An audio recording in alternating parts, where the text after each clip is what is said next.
Hello and welcome to your weekly horoscope for week commencing the 14th of March. This is for the Sun or the Ascendant.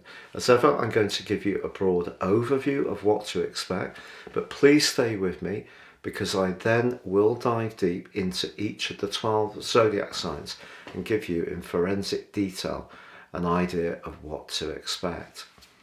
Now, the sign of Pisces is very much the end of the astral journey. And next week, the Sun is going to be moving through the vernal point and we start through the spring equinox, the new astral year. So collectively, I think for a lot of us, this week particularly, is a time to really get in touch with our deeper feelings. And that could see us feeling a little bit nostalgic. We may want to withdraw a little bit and find some peace and tranquility. Any place that's near to nature or water can be particularly healing. Now, of course, Mercury moved into the sign of Pisces last week too. Technically debilitated, but brilliant if you want to write a song, share your feelings through a poem, or just think of the creative strands that help you to express the corners of your feelings, which are much less based on the practical sphere. But we do have on Friday a full moon in the practical Virgo.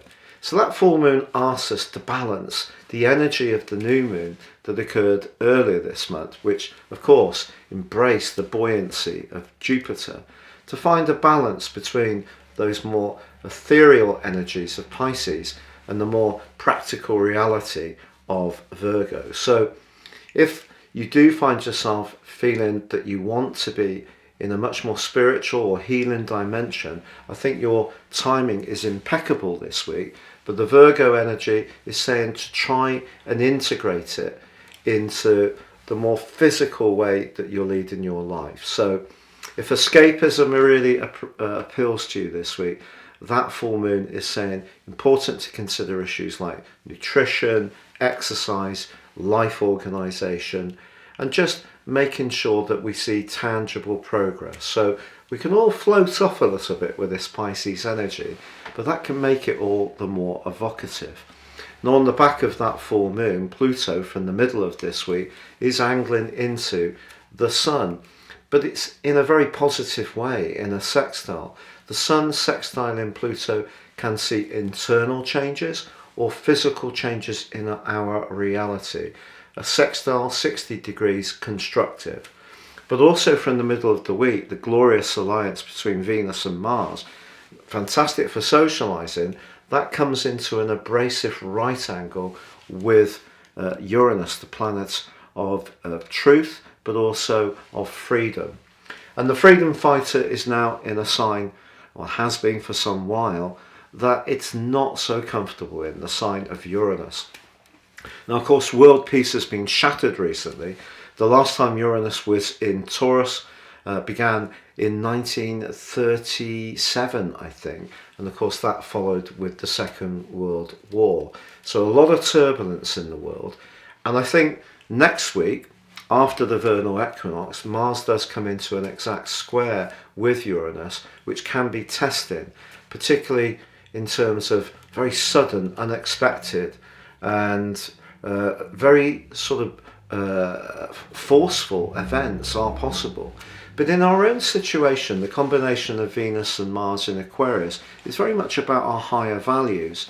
And Uranus rules the sign of Aquarius, so there is a kind of, it's the modern ruler, so there's a kind of receptiveness.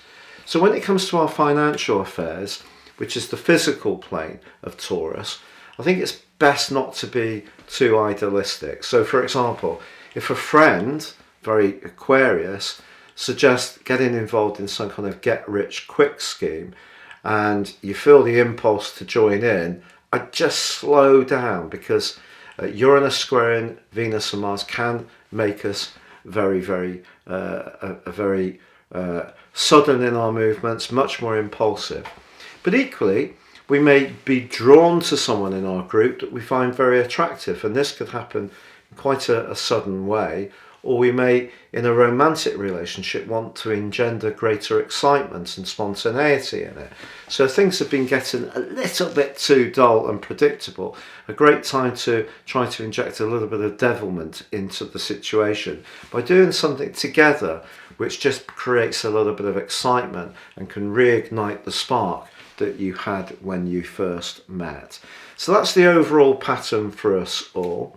If you are new to my channel, I would be delighted if you would subscribe. Please click or tap on the bell notification symbol. Also, if you'd like to get your free written daily horoscope fired to your device each morning, please see the link below.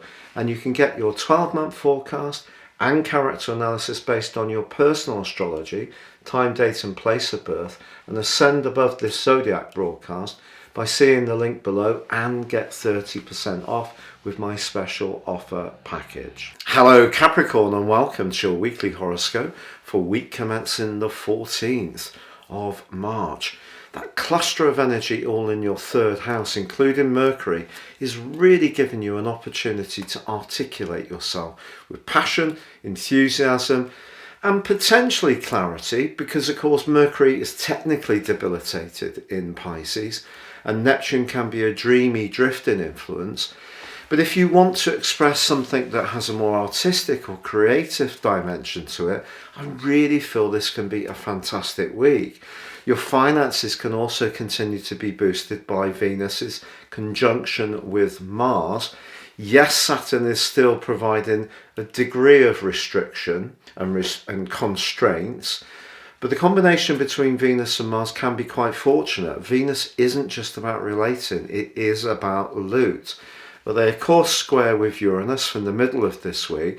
And even though you can be a very cautious person with resources, there may be something that sees you tempted to splash out in a more spontaneous way, perhaps around a love situation. If there is someone you're really keen on, some kind of grand gesture could, you feel, have some really significant impact in a positive way. But you know, at the end of the day, if you are not really cultivating the kind of connection you want in just a natural way, perhaps not trying too hard will just bring things on more than trying to push things forwards and get to a point of development in the relationship where you can demonstrate those lovely gestures. It's probably best to not go for them too much at the present time if you're getting to know someone. But in an existing relationship, I think it would be quite nice if someone's very generous to you or you're generous to them. But the full moon, which occurs at the end of this week, is in your sister Earth sign of Virgo. And that, of course, is the 9th house, the higher truth, the adventure part of your scope.